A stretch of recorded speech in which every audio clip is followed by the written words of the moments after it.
স্ত্রী বমি করলে সুখবর, আর স্বামী বমি করলে শালা আজকে আবার খেয়ে এসেছে। কিছু মানুষ আপনাকে তখনই মিস করবে যখন আপনার মতো অন্য কাউকে খুঁজে পাবে না।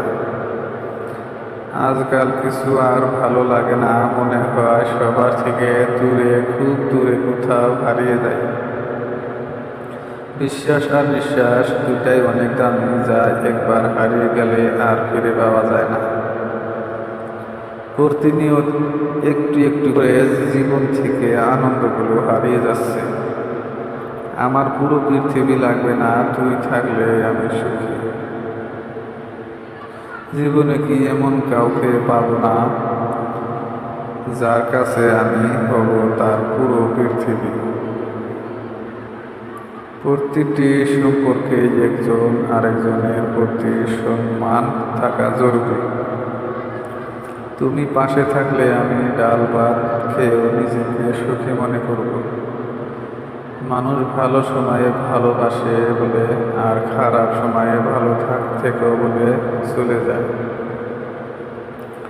বিবাহিত বন্ধুরা বিয়ার কথা বলে যখন খেপায়, ভেবে রাখছি বলবো তোরা করছো এতেই হবে, পেরাবাসা পর্যন্ত নিতে চাই না। আমি আমার কাছে চাঁদের মতো শুধু দূর থেকে দেখবো আর নীরবে ভালোবাসবো। ছেলেরা একবার যাকে ভালোবাসে তার জন্য নিজের কলিজা কেটে দিতে প্রস্তুত থাকে। ভালোবাসা প্রকাশ করলে অবহেলা পাওয়া যায়, এটা ভুল। সঠিক মানুষের কাছে ভালোবাসা প্রকাশ করলে অবহেলা না, বরং ভালোবাসা বেড়ে যায়। যার অবহেলায় আপনি বদলে যাবেন, একদিন সেই এসে বলবে তুমি অনেক বদলে গেছো। ভালোবেসে শাসন করাটা অধিকার, আর আগলে রাখাটা দায়িত্ব। তুমি বিক্রি হলে আমার সব বেঁচে তোমাকেই কিনতাম। 5 বছরের সম্পর্কেতেও বিচ্ছেদ দেখা যায়, আবার 5 মাসের সম্পর্ক বিয়ে অবধি করায়। তাই সম্পর্কে বয়স নয়, একে অপরের প্রতি গুরুত্বটাই আসল। আম্মু আমি এত কালো কেন, সাদা হইলে তাড়াতাড়ি ময়লা হয়ে যাইত। ছোট্টবেলায় যারা কোলে নিয়ে ঘুরত, এখন তারাই প্রেমের প্রস্তাব দেয়।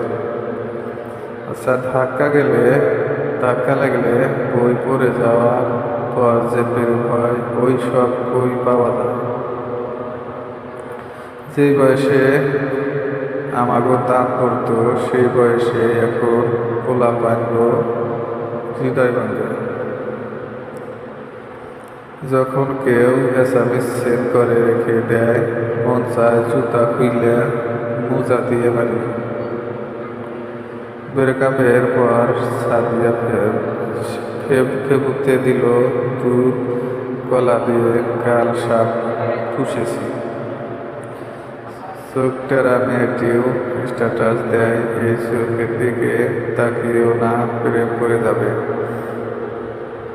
4 বাচ্চার মা ফেসবুকে নামতেছে, অবুঝ বালিকা ঠাড়া পড়বে চাষি।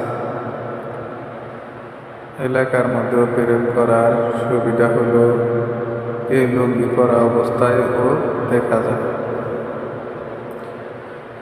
গাঁজাখোর ছেলেরাই সুন্দরী গার্লফ্রেন্ড পায়।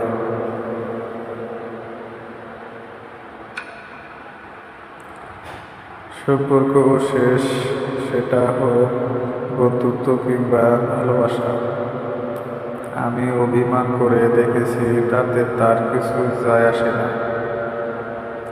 খুব মিস করছি, একটু অনলাইনে আসবার সেকেন্ডের জন্য ছোট্ট একটা কল দিবে। অদ্ভুত কিছু আবেগ, অজানা কিছু অনুভূতি, অসম্ভব কিছু ভালো লাগা হয়তো, বা কষ্টের ভয়, একাকিত্ব, নীরবতা, এই নিয়ে আমাদের টয়লেটে বসে থাকা। ফুলের মাঝে ভ্রমর আসে, নদীর উপর নৌকা ভাসে, শিশির নাচে সবুজ ঘাসে, রাতের মাঝে জ্যোৎস্না হাসে, আর কিছু মেয়েদের ভালোবাসায় ফরমালিন আছে। প্রতিটা মানুষ দূর থেকে সুন্দর, কাছে আসলে মানুষ ধরা পড়ে শত রূপে শত বাধায়। কেউ একজন অভিমান নিয়ে জিজ্ঞেস করুক, সারাদিন কোথায় ছিলে, কোনো ট্র্যাক্টর করো না কেন? প্রেম করা খুব সহজ, কিন্তু নিজের লেভেল ও মেন্টালিটির মানুষ পাওয়া খুব কষ্টকর। শুধু ভালোবাসলেই হয় না, সবার সামনে শক্ত করে হাতটা ধরে রাখার ক্ষমতাও রাখতে হয়। অভিমানের ভাষাটা আগে বুঝতে শেখো প্রিয়, তারপর না হয় আমায় বুঝবে। তোমার দু চোখের মায়ায় নিজেকে হারিয়ে ফেলি বারবার। কেন এত ভালোবাসো, একটু ভালোবাসো না? দুইটি আমি বলি, মুডের উপর নির্ভর করে কখন কোনো ডায়লগ দিব। এত অভিযোগ ছেড়ে চলে যাওয়া কেন? যাব না বলেই তো এত অভিযোগ জানাই। প্রিয় মানুষের একটুখানি অবহেলা সারাদিনের হাসি মুছে দেওয়ার জন্য যথেষ্ট। প্রাক্তনাকে ভালোবাসলেও তা কখনো প্রকাশ করা যায় না। না কিছু না, কথাটি লুকিয়ে থাকে এক সমুদ্র পরিমাণ অভিমান। মোটামুটি ভালো হয়ে গেছি, এখন শুধু বালবালাটা ছাড়তে হবে। পুরো পৃথিবী অন্ধকার থাকে যখন কলিজার টুকরা মা অসুস্থ থাকে।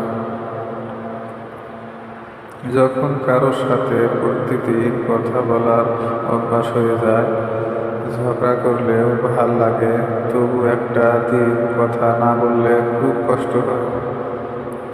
কি লাভ এত উন্নতি প্রযুক্তি দিয়ে যদি অনলাইনে কাউকে কষে ধাক্কাই না মারা যায়? সে তুমি যতই সুন্দরী হও, নিজের ভাইয়ের কাছে তুমি সারা জীবন পত্নী থাকবে। নিজের কসম দিয়া বয়ফ্রেন্ড